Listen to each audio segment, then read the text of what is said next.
América del Sur celebra. UNASUR cumple 8 años fortaleciendo la identidad de nuestros pueblos y ahora la región cuenta con la Escuela de Defensa para la formación de civiles y militares del organismo. La prioridad es la paz. Indígenas del Cauca denuncian un incremento de la violencia desde que el presidente de Colombia reactivó la ofensiva militar en la zona. Red de corrupción. Los aliados más destacados de la oposición venezolana en el mundo son investigados por hechos ilícitos. Algunos de ellos están en España, Estados Unidos, México y Colombia.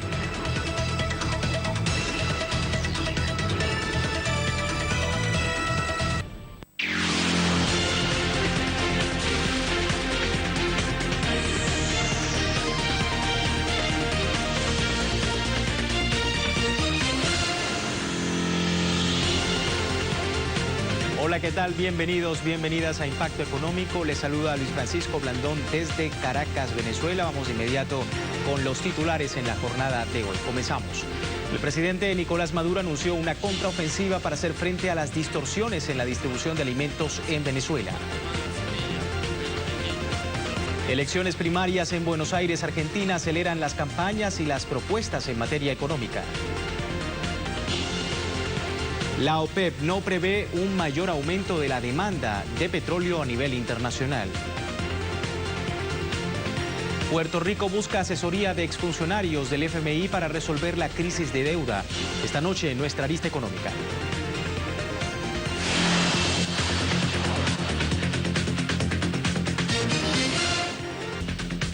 Cambiamos de tema. Este viernes el presidente estadounidense Barack Obama recibió al primer ministro de Italia, Matteo Renzi, con quien intercambió ideas sobre el terrorismo, la economía global, emigración y otros temas de interés bilateral. Una de las mayores preocupaciones del gobierno de Renzi radica en el tema de los inmigrantes libios en Italia, producto de la situación de inestabilidad en el norte de África y Medio Oriente. En su disertación con Renzi, Obama manifestó que espera progresos importantes en 2015 en las negociaciones neoliberales sobre el acuerdo transatlántico para el comercio y la inversión entre Estados Unidos y la Unión Europea. Ahora que el Congreso estadounidense examina un proyecto de ley que tiene apoyo bipartidista. A su vez, Obama no dejó pasar la oportunidad para opinar sobre el gobierno de Tsipras y subrayó que Grecia debe iniciar reformas estructurales, reducir su burocracia y demostrar a sus acreedores que toma decisiones duras.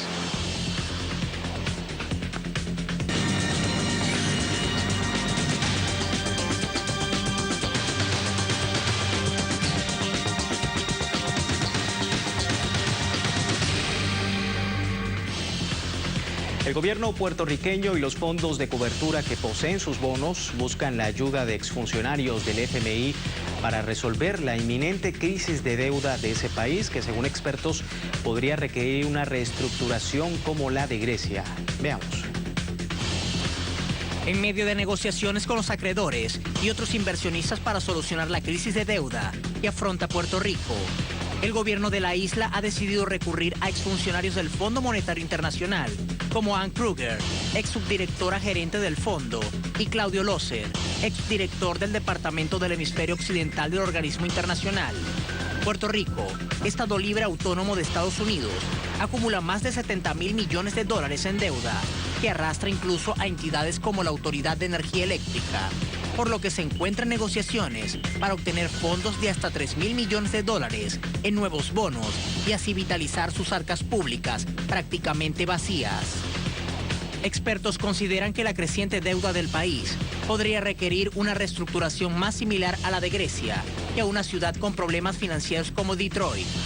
Sin embargo, el estatus legal de Puerto Rico lo limita y empeora la situación, ya que cuenta con una calificación crediticia chatarra. Y al no pertenecer realmente a Estados Unidos ni ser un país soberano, se ve incapacitado a acceder a medidas proteccionistas de bancarrota. Como una de las soluciones a la crisis, el gobierno busca convencer a la población para aplicar una reforma tributaria que cuenta con amplio rechazo de movimientos sociales, pues señalan que la propuesta no aliviará la carga contributiva al pueblo y solo aumentará los recaudos del gobierno al incluir un impuesto al valor agregado de 16%, en un momento en el que la economía puertorriqueña registra 8 años en medio de crecimiento negativo.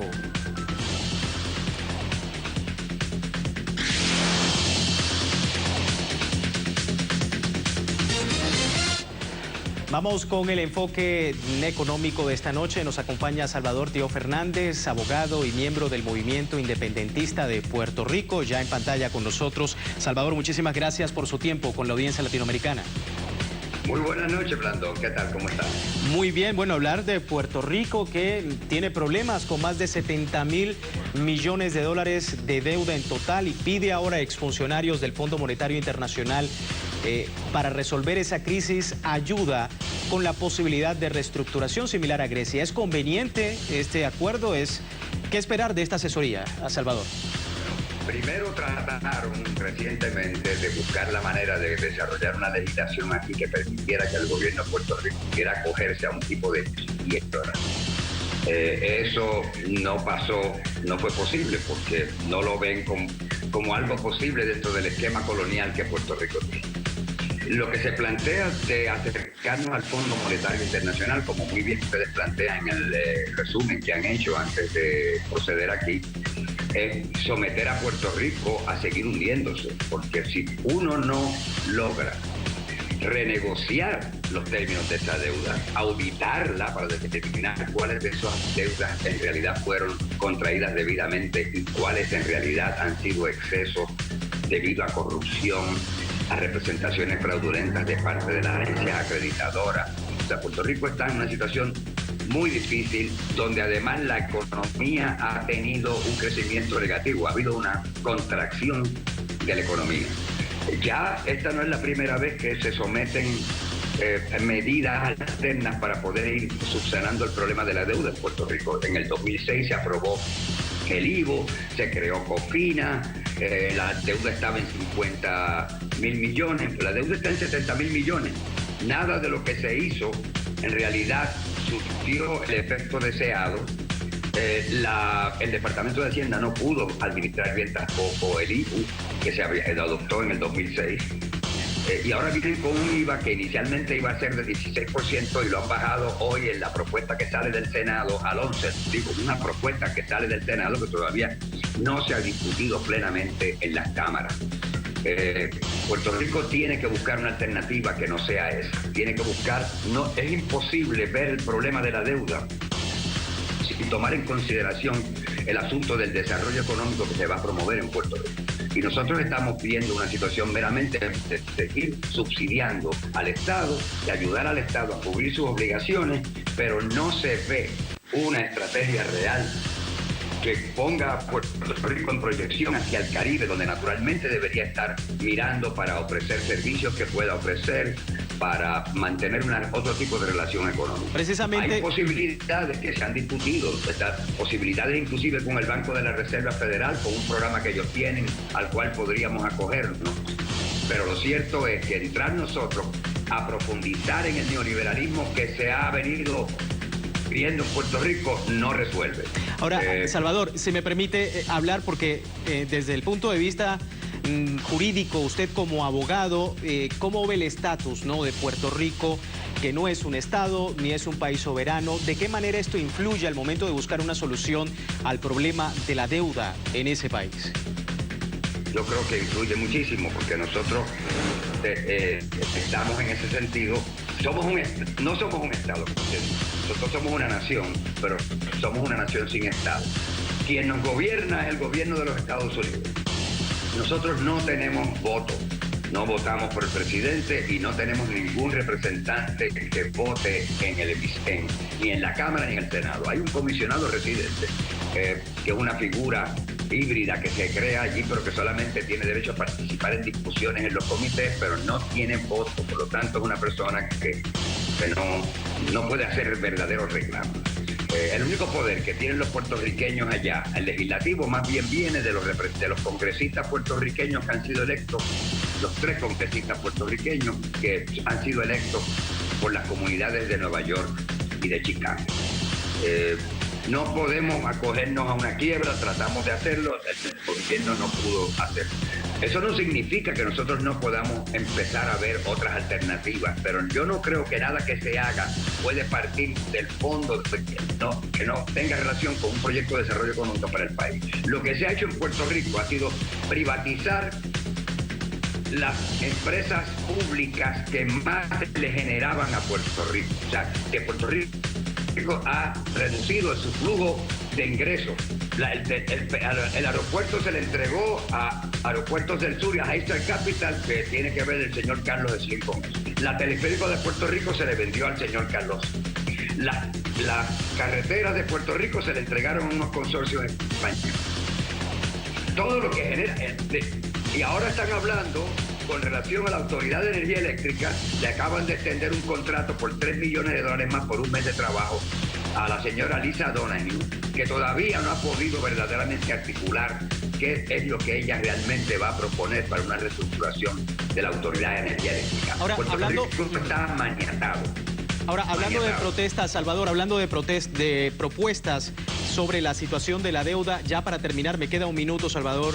A esta situación, el gobernador de la isla ahora intenta convencer a la población de la aplicación de una reforma tributaria que cuenta ya con el rechazo incluso de movimientos sociales. ¿Cómo interpreta usted esa iniciativa por parte del gobierno de la isla?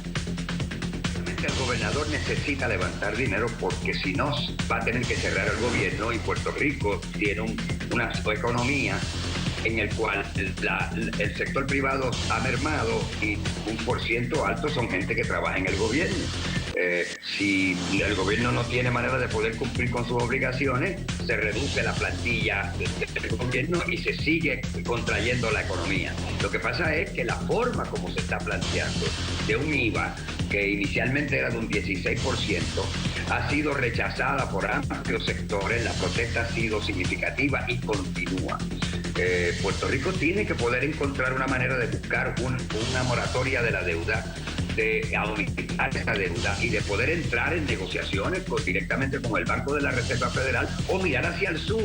Pero nuestra mirada hacia el sur, que la coartada, ustedes mismos vieron lo que pasó en la cumbre, la cumbre de Panamá, que Puerto Rico estuvo allí, pero tuvo que ir a hablar a través de la voz de Daniel Ortega y de la solidaridad que pudimos recibir de Venezuela y Cuba. Pero nosotros no estamos en esto. Tenemos que buscar la manera de desarrollarnos económicamente y con el IVA no vamos a resolver ese problema. El gobierno no está en posición de promover eso y no tienen un proyecto. Sin un proyecto de desarrollo que comience a aumentar los recaudos porque la actividad económica crece, nosotros vamos a seguir hundiendo. Bueno, vamos a mantenernos atentos a este escenario. Salvador, muchísimas gracias por este tiempo con la audiencia latinoamericana. Muchísimas gracias a ustedes en Telesur por estar. Salvador Tío Fernández, abogado y miembro del Movimiento Independentista de Puerto Rico, su postura, su lectura sobre lo que ha sido esta ayuda que ha pedido Puerto Rico a exagentes del Fondo Monetario Internacional para esa gran crisis que es la deuda en el país. Nosotros finalizamos. Les recuerdo impactoeconómico@telesurtv.net para sugerencias y opiniones sobre nuestro contenido informativo. En nombre de todo el equipo se despide Luis Francisco Blandón. Continúe con nosotros.